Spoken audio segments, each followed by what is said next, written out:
السلام عليكم، اهلا بيكم حبايبي. ان شاء الله النهارده هنعمل مع بعض فراخ مشويه في الكيس الحراري بطريقه بسيطه جدا وبمكونات مش صعبه، وان شاء الله تكون سهله يعني وسريعه عليكم. زي ما انتم شايفين كده انا معايا فرخه، والفرخه دي حجمها كبير فما تقلقوش خالص من حجم الفرخه، ان شاء الله هتستوي. اهم حاجه بس تظبطوا الفرن بتاعكم على درجه الحراره الاولى عليها، والوقت برده تخلي بالكم منه. التوابل بتاعتنا ابسط مما تتخيلوا، ولو اللي انا بقول عليه مش موجود حطوا اللي تحبوه. معايا طبعا الملح، دول حوالي معلقه وربع كبيره ملح عشان خاطر الفرخه بتاعتي كبيره. معايا نص معلقه كركم، معايا نص معلقه توم باودر، معايا دي معلقه صغيره، معايا معلقه صغيره فلفل اسمر، معلقه صغيره بصل باودر، نص معلقه بابريكا او شطه زي ما تحبي، نص معلقه زنجبيل، نص معلقه قرفه. هحط عليهم معلقتين خل، ممكن ما تحطيش خل، ممكن تحطي ليمون اللي تحبيه استخدميه. مش هحط ماده دهنيه، مش هحط ماده دهنيه عشان انا الفرخه بتاعتي دسمه يعني فيها دهون، وكده كده هي بجلدها بتنزل اصلا دهون كتير قوي. الخل بس كده هعجن بيه التوابل بتاعتي. وانا غاسله الفرخه طبعا بتاعتي كويس جدا وهي مظبطاها مفتحه تحت الجلد. هبدا اخد التوابل دي كده وادهن عندي الفرخه كده من بره ومن جوه من تحت الجلد. عايزه اتبلها كلها كده تمام، اعمل لها كده مساج جوه وبره، اخد واحط.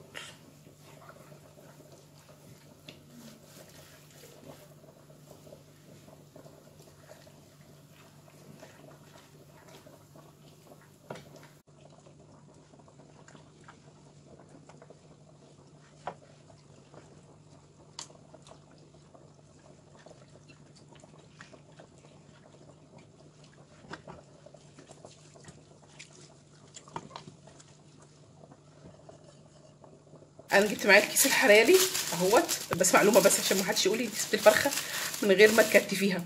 الفرخه عندنا هنا ما بتتنضف وتتقطع الحته دي فما بتتكتفش كده يعني، فلو هكتفها هربطها، فانا مش هربطها لاني هحطها في الكيس، والكيس اصلا يعني فرخه حجمها كبير فهتتلم جواها فمش مستاهله يعني. اجيب الكيس بقى كده اهو واحط فيه الاخت فرخه بتاعتنا دي كده،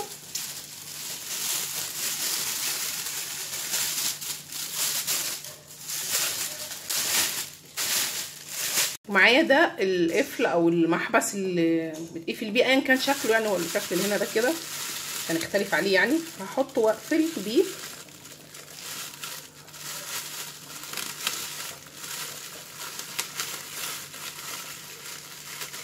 كده اهي. ما ينفعش طبعا احط الكيس من غير ما افتحه فتحات، لان كده هيبقى فيه مشكله وممكن الكيس ينفجر عشان خاطر البخار بتاعها هيطلع، فلازم نديله فتحات. انا عشان خاطر الفرخه بتاعتي هقلبها يعني، هي هتتحمر من كده، فانا عايزه اقلبها الناحيه التانيه تاني عشان الصدر بتاعي مليان، مش هاخد الفتحات من هنا عشان هيبقى فيها صوص، انا هاخد الفتحات من الجناب بحيث اما اجي اقلبها الصوص هينزل الناحيه التانيه يبقى ما يقعش مني. تمام كده اهو، فتحه كده فتحه كده وفتحه من هنا كده، تمام كده. احطها عندي في الفرن على درجه حراره 220 حوالي ساعه الا ربع الاول، هي بتاخد لها حوالي ساعه ونص. الساعه الا ربع الاولانيه على 220، الساعه الا ربع الثانيه على 180 170. برضو بصي على الفرخه دي عشان حجمها كبير هتاخد ساعه ونص، لو حجمها صغير هتاخد من ساعه لساعه وربع، يعني لو هي اقل من كيلو مش هتاخد وقت طويل. فركزوا شويه في حته الحجم الفرخه لانه هيفرق يعني. وانا برضو هقلبها على صدرها عشان خاطر الصدر بتاعي تخين فعشان يبقى مستوي وفي نفس الوقت يشرب من العصاره. اما اجيبه الناحيه الثانيه كده العصاره اللي هتنزل هيشرب منها يبقى من قلبه طري. نسيت اقول اصلا حاجه مهمه خالص في الاول، انك هتركنيها كده بالتتبيله بالكيس ساعتين 3 4 5، عايزه تعمليها قبلها بيوم برضو ما فيش اي مشكله يعني. هي من الحاجات اللي بتنفع كتير جدا في العزومات عشان خاطر يعني بتتجهز وتتسوى في ساعتها يعني. ودي الفرخه بتاعتي بعد ما طلعتها من الفرن زي ما انتم شايفين كده، هي لسه جوه مش واضحه ليكم طبعا، لا واضحه اهي، الصوص او المرقه بتاعتها لسه بتغلي.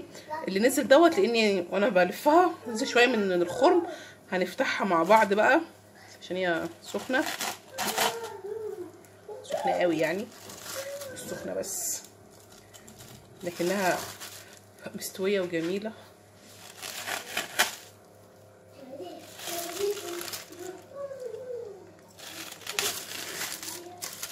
زي ما انتم شايفين مستويه خالص، يعني هي باللمس كده حتى لو شايفين الصدر فك من بعضه هتفك، فخليها عشان تحافظ على الترابط بتاعها وشكلها الحلو ده كده.